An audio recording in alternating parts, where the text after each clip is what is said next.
सर्वांचं स्वागत करते। प्रिय पवित्र शास्त्र में लिखा है भजन संगीता 127 और उसके तीसरे वचन में, आणि पवित्र शास्त्रामध्ये दिलेला आहे स्तोत्र संहिता 127 त्याच्या तिसऱ्या वचनामध्ये, देखो लड़के यहोवा के दिए हुए भाग है। साम भजन संगीता 127, भजन संगीता 127 उसका 3। स्तोत्र संहिता 127 आणि त्याचं वचन 3।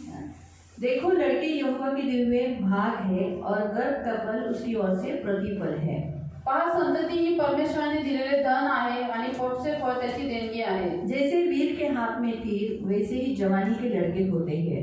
आणि जसे वीरांच्या हातातील बाणांप्रमाणे तरुणपणाचे मुलगे असतात, क्या ही धन्य वे पुरुष जिसने अपना तरकश उनसे भर लिया हो।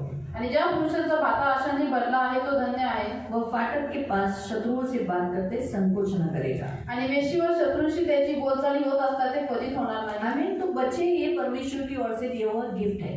तर मुलं ही देवाकडून दिलेले दान आहे। ये एक दान और साथ में एक संपत्ति है जो वापस हमें उसे परमेश्वर के पास रिटर्न करना है। आणि हे दान तर आहे, त्यासोबत ती संपत्ती आहे जी देवाला आपल्याला पुन्हा द्यायची आहे। जैसे प्रभु हमें इस पृथ्वी पर देता है, हम उसमें से 10% प्रभु को देते हैं। तो वैसे ये बच्चे जो है ये परमेश्वर ने आपको दिया है। आप में कुवत देखा है, इसलिए प्रभु आपको बच्चे दिए हैं। आणि जसं आपण देवाला आपण दशांश देतो या पृथ्वीवरच्या उत्पन्नाचा, तर तसंच देवाने तुम्हाला ही जी मुलं दिलेली आहे ही देवाने तुम्हाला दिलेली आहे, कारण तुमच्यामध्ये त्याने ती कुवत पाहिलेली आहे। तो बच्चे आप में वो काबिलियत देखिए, देवाने तुमच्यामध्ये ती कुवत पाहिलेली खास आहे। करके यहाँ बताया गया है पुरुष और स्त्री। आणि विशेष करून इथे सांगितलेलं आहे पुरुष आणि स्त्री। तो पुरुष को ये काबिलियत दी है, आपके अंदर कुवत देखी गई है, इसलिए प्रभु ने आपको बच्चे संभालने के लिए आपको एक जिम्मेदारी दी है।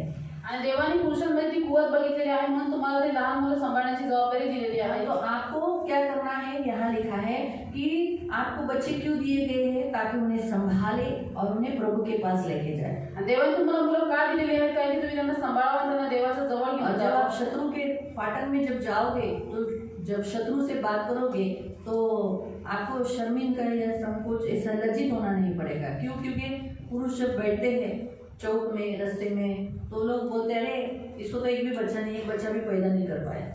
ऐसा करके वो लोग बहुत पुरुष को डाउन करते हैं। लेकिन इसीलिए उस पुरुष को मान देने के लिए, सम्मान देने के लिए परमेश्वर क्या करता है, उसे बच्चे देता है।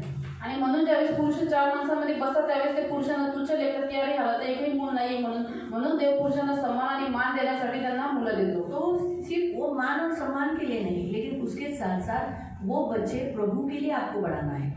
आणि फक्त मान सम्मानासाठी नाही, पण तुम्हाला त्या मुलांना देवासाठी वाढवायचं आहे। और वो भी कभी यहाँ लिखा है जवानी के दिनों में। आणि कधी ते लिहिलेलं आहे तरुणपणाच्या दिवसांमध्ये। बहुत से लोग 22 साल 23 साल में शादी करने के लिए, 24 साल में शादी करने के लिए, एवढ्या लवकर लग्न, बापरे एवढ्या लवकर लग्न।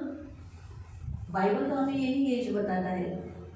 आणि खूप सारे लोक 22-23 वर्षामध्ये लग्न करतात, तो लोग कहते हैं कि यार इतना जल्दी आप शादी कर रहे हैं। क्यों? आपके बच्चों का शादी इतना जल्दी क्यों लगा रहे हो? आणि तुमच्या मुलांचं लग्न एवढं लवकर का करताय? तो क्योंकि यहाँ दिया गया है, देखो पढ़ो 14 वचन।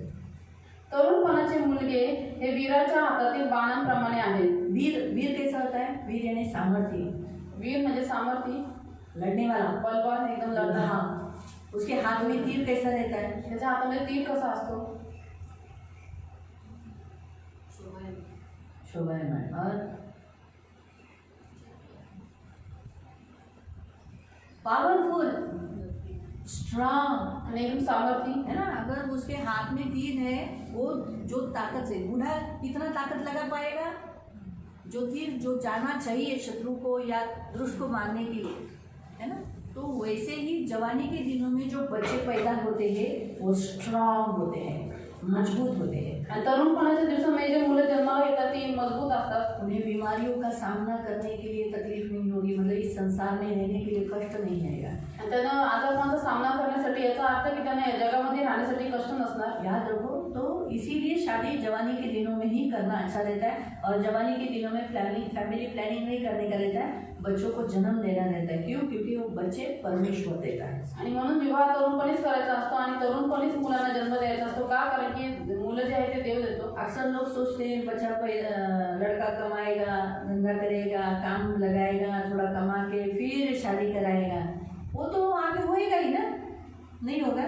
पुरुष आगे नहीं कमा पाएगा, घर आगे नहीं बना पाएगा, बनाएगा ना, कर नहीं सकेगा, है ना। तो क्यों? शादी हो जाती है, बच्चे जन्म होते हैं, वैसे वैसे पुरुष की बुद्धि खुल जाती है। वो सोचते हैं नहीं बाबा, मेरे बच्चे हैं, मुझे घर संभालना है, मुझे कमाना है, मुझे इनके लिए कुछ करना है, घर लेना है, भाड़े के घर का कब तक भरू, ऐसे करके परमेश्वर पुरुष को बुद्धी देने लगता है। आणि जसं जसं पुरुषाचं वय वाढतं तसं देव त्याला बुद्धी समज देत जातो. मग त्यांना ते विचार करत जातात की अरे माझे मुलं आहेत, मला स्वतःचं घर घ्यायचं, मला थोडं कमवून ठेवलं पाहिजे. अशा पद्धतीने देव त्यांना बुद्धी देत जातो. तो इसीलिए यहाँ लिखा है गर्भ का फल, अभी स्त्री के विषय में लिखा है गर्भ का फल उसकी ओर से प्रतिफल है। आता स्त्रीच्या विषयी लिहिलेलं आहे की पोटचे फळ ही त्याची देणगी आहे. जैसे बच्चे आपको पुरुष को एक आदर देने के लिए, आपके साथ खड़े रहने के लिए लिखा है कि आपका भाता यानी आपका घर बच्चों से भरे रहने के लिए रहेगा तो क्या होगा, वैसे ही गर्भ का फल स्त्री को गिफ्ट दिया गया, प्रतिफल दिया गया है। जसं पुरुषाला देवाने सांगितलेलं आहे की तुम्हाला देवाने आदर मान दिलेला आहे, पोटचं फळ दिलेलं आहे, तसं का, कारण की तुमचं घर म्हणजे तुमचा भाता मुलांनी भरलेला असावा, तसंच देवाने स्त्रीला पण पोटचे फळ ही देणगी आहे, गिफ्ट दिलेलं आहे. पुरुष में काबिलियत देखिए कि वो बच्चों को संभाल पाएगा, आणि पुरुषामध्ये देवाने खोल पाहिलेली आहे की तो मुलांना सांभाळू शकतो. वैसे स्त्री को प्रतिफल दिया है ताकि वो बच्चे को प्रभु के करीब लेके जाए। तो इसीलिए जब शिमशोन का जन्म होने के समय पे न्यायियों की पुस्तक में 13वें अध्याय में आप पढ़ सकते हैं कि जब स्वर्गदूत ने उस स्त्री को सब कुछ बताया था कि उस बच्चे को कैसा बड़ा करना है। आणि म्हणून देवाने स्त्रीमध्ये पण ती कुवत पाहिलेली आहे. जसं तुम्ही शास्त्राच्या पुस्तकामध्ये वाचू शकता, ज्यावेळेस शिमशोनचा जन्म होत होता त्यावेळेस स्वर्गदूताने त्याच्या आईला सर्व काही सांगितलं होतं की त्या मुलाला कसा वाढवायचा आहे. तो वो पुरुष यानी वो कहता है कि तू मुझे बता, तो बोलते मैंने तो स्त्री को बताया है ना, क्यों ऐसा कहा गया, क्योंकि बच्चे ज़्यादा किसके साथ रहते हैं, माँ के साथ। तो वो माँ का बड़ा कर्तव्य रहता है उसे कैसे बड़ा करना है, परमेश्वर के करीब लेके जाना है। आणि मग स्वर्गदूताला तो पुरुष म्हटला की अरे मला सांग त्याला कसं वाढवायचं, परंतु तो म्हटला की मी त्याच्या आईला म्हणजे स्त्रीला सांगितलेलं आहे. का, कारण की मुलं सगळ्यात जास्त आईबरोबरच राहतात आणि मुलांना कसं वाढवायचं ते आईला शिक्षण तो जिम्मेदारी दोनों की है, तो जबाबदारी दोघांची आहे. ऐसा नहीं बोल सकती स्त्री कि नहीं तुम्हारा बच्चा है तुम ही संभालो, तुम ही ये करो, तुम ही ये करो, और वैसे ही पुरुष भी नहीं बोल सकता तूने पैदा किया इसलिए तुम ही संभाल, तुम ये नहीं। दोनों के है, परमेश्वर दोनों के कारण गर्भ नहीं होता तो पुरुष का बीज फल नहीं लाता है ना। तो उसी रीति से दोनों मिलकर बच्चे को जन्म दिया है और दोनों संभालना ये कर्तव्य है। आणि म्हणून मूल हे स्त्री आणि पुरुष दोघांचं असं, दोघांनी म्हणून त्याला जन्म दिलेला असतो, म्हणून दोघांनी त्याला सांभाळणं हे दोघांचं कर्तव्य आहे. दोनों का इम्पोर्टेंट बात ये है कि दोनों प्रभु का शिक्षण उनसे ज्यादा दें। आणि दोघांना महत्त्वाची गोष्ट ही आहे की त्यांनी प्रभूचं शिक्षण जास्त द्यावं आपल्या मुलांना. क्यों, क्योंकि बच्चे अगर परमेश्वर को जानेंगे तो वो प्रभु की भक्ति करेंगे, उनका भविष्य उज्जवल होगा। का, कारण की मुलं जर देवाला ओळखू लागली तर देवाची भक्ती करते आणि त्यांचं भविष्य उज्ज्वल होईल. हालेलुया। इसलिए बच्चा जन्म होने के बाद वो परमेश्वर की ओर से है, इसलिए परमेश्वर को समर्पण करना जरूरी है, परमेश्वर को चढ़ाना जरूरी है, और इसीलिए हम उसका नाम भी बाइबल के अनुसार बिब्लिकली ही रखना जरूरी है। आणि म्हणून मुलं देवाचे आहेत म्हणून त्यांना देवाला समर्पण करणं, देवाला चढवणं गरजेचं आहे आणि त्याचं नाव पण आपल्याला बायबलनुसार बिब्लिकली नाव ठेवायचं आहे. अभी लोग बोलते हैं नाम में क्या रखा है, सब बोलते हैं तर लोक म्हणतात नावामध्ये काय ठेवलेलं आहे, ये नाम रखो, वो नाम रखो, हे नाम कालू रखो, गोरू रखो, पीला रखो, आणि काळा गोरा पिवळा असे नाव ऐसा ठेवा. नहीं होता है। असं नाही होत. नाम बड़ा महत्व का होता है, नावाला खूप महत्व आहे. इसीलिए यीशु मसीह जब पैदा होने से पहले स्वर्गदूत ने मरियम को नाम बताया, यहाँ तक जोसेफ को भी नाम बताया, यानी दोनों को नाम बताया कि यही नाम रखना है, तुम अपनी मर्जी से नहीं रखना। मरियम को और जोसेफ को दोनों को क्या बोला, अपनी मर्जी से नाम नहीं रखना, क्योंकि शायद ये लोग की प्लानिंग हो गई कि हम ये नाम रखेंगे। इसलिए माँ बाप को जब पैदा हो बच्चा गर्भ धारण करने के बाद बहुत नाम सोचते हैं, हम ये नाम रखेंगे, वो नाम रखेंगे, राजकुमार रखेंगे, राजकुमारी रखेंगे, लेकिन परमेश्वर चाहता है वो मेरा है, मैंने तुम्हें दिया है, इसलिए मैं जो नाम रखूंगा वो तुम रखना। आणि म्हणून आई वडील पोटात मूल असताना खूप साऱ्या नावाचं प्लॅनिंग करतात, नावाची योजना होतं, हे नाव ठेवू ते नाव ठेवू. आणि म्हणून त्यावेळेस मरियम आणि योसेफला पण देवानी नाव सांगितलं होतं प्रभू येशूचं. तो वैसे ही आप देखो बाइबल में सभी लोगों का नाम देखो, इसहाक के नाम भी, इश्माइल के नाम भी परमेश्वर ने बोला।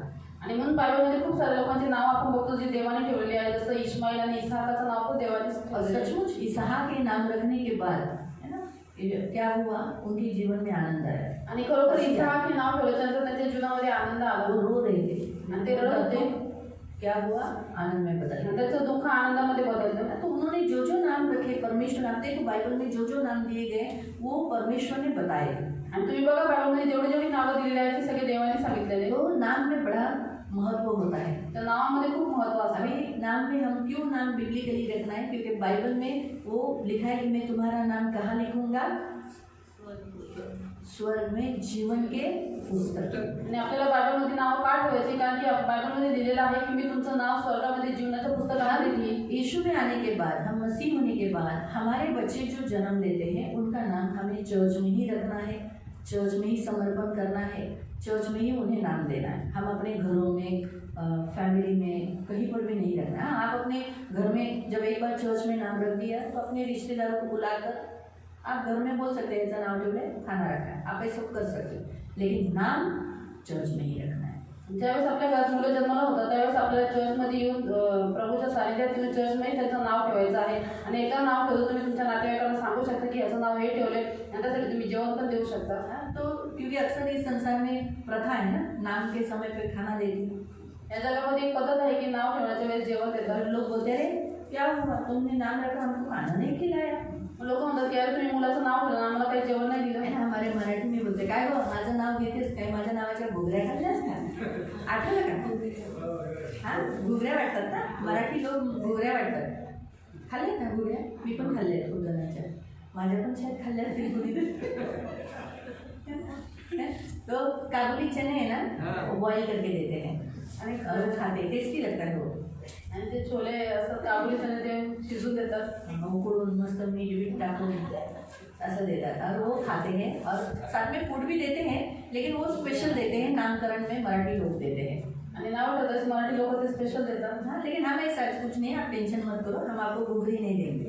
आणि आम्ही तुम्हाला काय असं घुगरं के देणार नाही, का टेन्शन घेऊ नका. आपकी ब्लेसिंग उस बच्चे को चाहिए। आणि तुमचा आशीर्वाद ते मुलाला पाहिजे. तो आज हमारे बीच में रंजू है और उसके पति, और उनको प्रभु लड़का दिया है, वो गांव से आए हैं, तो इसलिए गांव में जन्म होने के बाद अभी वो डायरेक्ट गांव से आने के बाद हम उस बच्चे का नाम रखने वाले हैं। आणि आपल्यामध्ये रंजू भाभी आहेत, त्यांचे पती आहेत, त्यांचं गावावरून ते आलेले आहेत. मग तो गावाला मुलाचा जन्म झाल्यामुळे आपण त्याचं नाव आता ठेवणार आहोत. बच्चा ये होना कठिन बात थी, क्योंकि उसे दूसरा बच्चा करने के लिए मना किया गया था, डॉक्टर ने बोला था मर सकती है। आणि दुसरं मूल होण्यासाठी त्यांना कठीण गोष्ट होती, कारण की डॉक्टरने काही गॅरंटी दिली नव्हती. और वो मर सकती है, चांसेस कम था उसको, आणि मरू शकत होता. ऑलरेडी वो गर्भवती, प्रभु में आने के बाद वो गर्भवती हो गई, तो मैंने उसे कहा बच्चा नहीं गिराना, आणि प्रभूमध्ये आल्यानंतर त्या गर्भवती झाल्याच्या दिदीने त्यांना सांगितलं की मूल पाळू नका, प्रभु तुझे बचाएगा, आणि देव तुला वाचवेल, तू जिंदा रहेगी, तेरा बच्चा भी जिंदा रहेगा। आणि तुम्ही जिवंत राहा, तुमचं मूल पण जिवंत उसने राहील. मेरी सुनी, त्यांनी दिदीचं ऐकलं. सिर्फ इतना ही, डिलीवरी के लिए वो प्रार्थना करके गाँव गई, ऐसा नहीं कि अपनी मर्जी से गई, गाँव में डिलीवरी उसकी हुई। आणि त्यांची डिलिव्हरी गावाला झाली. प्रार्थना वो करून गाँव से आई तो वो चाहती है कि मिलकर कलीसिया में उसका नाम रखा जाए। आता त्या गावावरून आलेल्या आहेत, तर त्यांची इच्छा की मंडळी सगळ्यात मिळून त्यांचं नाव ठेवावं. तो कलीसिया ने उसका नाम योना सोचा है, योना। आणि मंडळी त्याचं नाव योना विचार केलेला आहे. योना, योना का मीनिंग है कबूतर, आणि योनाचा अर्थ आहे कबूतर, शांति, शांती, शुद्धता शुद्धता और पवित्रता। आणि पवित्रता. तो कल अगर कोई आपको पूछेगा अरे आपने ये योना नाम रखा, योना का मतलब क्या है, तो कबूतर, शांति, शुद्धता, पवित्रता। तुम्हाला उद्या विचारलं की योना का नाव ठेवलेलं आहे, तर त्याचा अर्थ आहे की शांती, कबूतर, शुद्धता आणि पवित्रता. तो उसका प्रतीक है कबूतर, त्याचं प्रतीक आहे कबूतर. पवित्र आत्मा का भी प्रतीक दर्शाया जाता है कबूतर। आणि पवित्र आत्म्याचं प्रतीक दर्शन होतं कबूतर. तो प्रभु ने उसको ये नाम इसीलिए चुना, अभी हम अंदर जाके नाम सोच रहे थे हम, तो उसमें प्रभु ने ये नाम डाला, तो प्रभु इस बच्चे के लिए पवित्रता, शुद्धता, कबूतर के नाई शांति तुम्हें देने के लिए, लोगों को देने के लिए, प्रभु के पास लाने के लिए उसका चुनाव हुआ है। एक गवाही है ये कि परमेश्वर सब कुछ कर सकता है। मी आत्म्यात जाऊन त्याचं नाव विचारलं होतं, देवाने योना हे नाव दिलं का, कारण की देवाने त्याला कबुतरासाठी म्हणजे पवित्रते, शुद्धते, शांतीसाठी निवडलेलं आहे.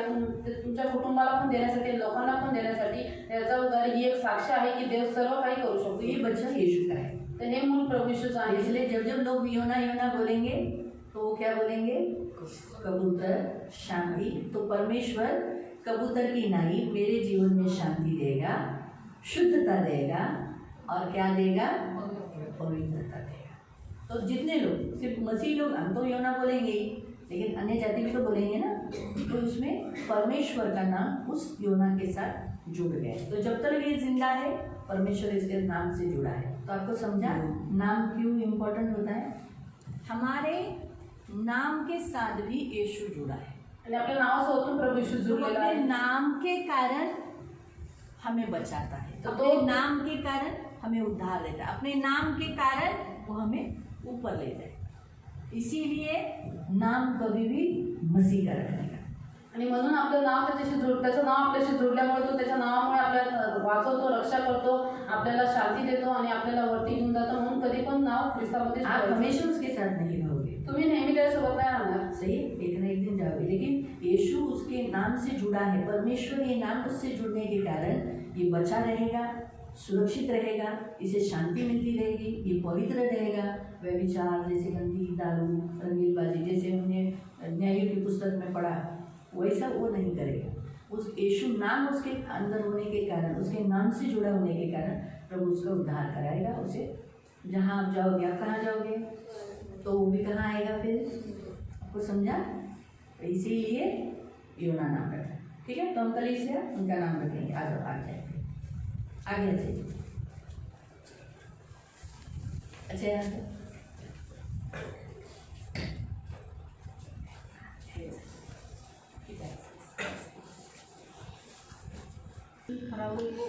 आपने मुझे बेटा दिया, आपको इस दोनों बच्चों को समर्पण करते हैं। ये दोनों बच्चे आपके हैं और आपके लिए इन्हें बढ़ाएंगे, आपके लिए चलाएंगे और आपका नाम इनके ऊपर होने के कारण आपके लिए खड़ा करेंगे। यीशु के नाम से प्रार्थना करते हैं, आमीन। पिता प्रभु यीशु के नाम से प्रभु हम आपके सामने आते हैं। मेरे महान पवित्र सेना की लहू हम इसके माथे पर लगाकर पिता पुत्र पवित्र आत्मा का अधिकार घोषित करते हैं। और प्रभु भाई नंदू राम के और उसकी माँ रंजू के और ऊपर से आए हुए सारे श्राप यीशु के नाम से तोड़ देते हैं। पिता पुत्र पवित्र आत्मा का अधिकार घोषित करते हैं और आपके लहू तले लाते हैं। और अभी इसी घड़ी यीशु के नाम में मुक्ति, यीशु के नाम में छुटकारा घोषित करते हैं। और मेरे महान पवित्र सेनाधीश पिता पर लगे, इसका नाम योना है। कलीसिया कहे योना, कलीसिया कहे योना, कलीसिया कहे योना। शरीर प्राण आत्मा हम इसे समर्पित करते हैं। सारी अंधकार की शक्तियों का, प्रधानताओं का, हाकिमों का, अधिपति का, न्यायियों का, मूर्ति पूजा, जादूटोना, व्यभिचार, तिरस्कार, व्यसन, श्रापों का अधिकार तोड़ देते और आज से इसके ऊपर आपका अधिकार घोषित करते और आपके लहू तले लाते हैं, जीवन इसके ऊपर रखते हैं और आपके पंखों में सुरक्षित रहने के लिए प्रार्थना करते हैं। और योना आज से आपका है प्रभु। इसी कारण से मेरे महान पवित्र पिता, इनके माता पिता को तू आशीषित करना प्रभु, पूरे भय से प्रभु इन्हें बढ़ाना, इनके उत्पन्न में प्रभु तू बढ़ती करना प्रभु। राजाओं के राजा मेरे महान पवित्र पिता, इनके हाथों के कामों को तू आशीषित करना और इन्हें बुद्धि ज्ञान देना। इस बच्चे को प्रभु के शक्ति में, भय में बढ़ाने के लिए तू सहायता करना। सर्व सामर्थ्य लहू तले लाते प्रभु, इस बेटी को भी यीशु के लहू से कवर कर इसे भी समर्पण करते हैं। और प्रभु आज से इसका शरीर प्राण आत्मा भी यीशु का है। धन्यवाद। इस पूरी फैमिली को हम यीशु के नाम से आशीषित करते। ये फूले फले फलवंत हो जाए, बहुगुणित हो जाए, संख्या में बढ़ जाए, पृथ्वी के अधिकारी हो जाए। और आज से आपका छेदा हुआ हाथ इन पर रखना यीशु के नाम से, आमीन।